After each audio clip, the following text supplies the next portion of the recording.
Welcome to Madhumita's food court.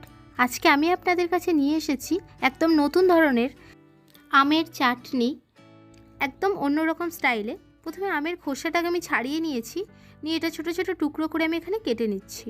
আমি এখানে দুটো আম নিয়েছি, দুটো আমকে আমি এরকম ছোটো ছোটো টুকরো করে কেটে নিলাম। এরপরে আমি কড়াইতে এখানে দিয়ে দিচ্ছি কিছু মশলা, যেটা আমের চাটনিটাকে আরও বেশি সুস্বাদু করবে। তার জন্য আমি এখানে নিয়ে নিয়েছি হাফ টেবিল স্পুন মতো পাঁচফোড়ন এবং 2 টিস্পুন মৌরি।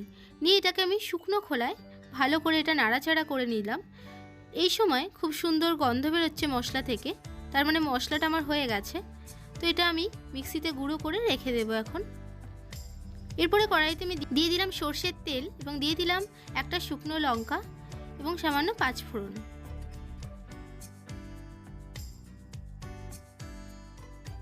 এরপর আমি এতে দিয়ে দেব কেটে রাখা আমগুলো।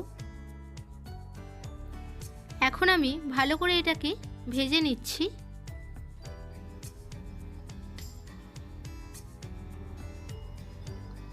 এই সময় দেখুন আমের কালারটা একটু চেঞ্জ হয়ে গেছে, ভাজা ভাজা হয়ে এসেছে।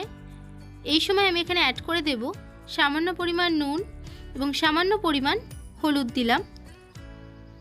আপনারা চাইলে হলুদটা স্কিপও করতে পারেন, আমি কালারটা খুব সুন্দর আসে বলে আমি দিলাম হলুদটা।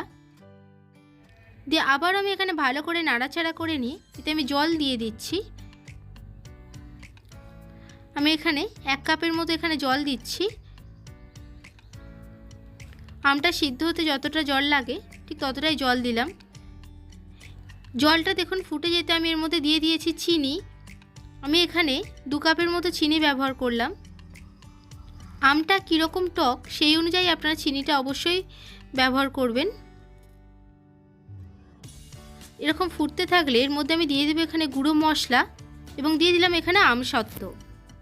অবশ্যই এইভাবে অন্তত একবার হলেও বাড়িতে চাটনি বানিয়ে দেখবেন আমের, খেতে খুব সুন্দর হয়। ভালো লাগলে অবশ্যই আমাকে সেটা কমেন্টে জানাতে ভুলবেন না। আমার রান্নাগুলো যদি ভালো লাগে অবশ্যই আমার চ্যানেলটিকে লাইক, শেয়ার এবং সাবস্ক্রাইব করে আমার পাশে থাকবেন। দেখুন চাটনিটা আমার হয়ে গেছে। আমি ঠিক এই রকম অবস্থায় এখানে মিশিয়ে দিলাম আরও কিছুটা গুঁড়ো মশলা দিয়ে এটাকে আমি চাপা দিয়ে এখন রেখে দেব। এরপরে আমি সার্ভ করে নিচ্ছি। তো বাই বন্ধুরা, আবার আসছি নেক্সট ভিডিওতে নতুন কিছু রেসিপি নিয়ে। ভালো থাকবেন, সুস্থ থাকবেন, ধন্যবাদ।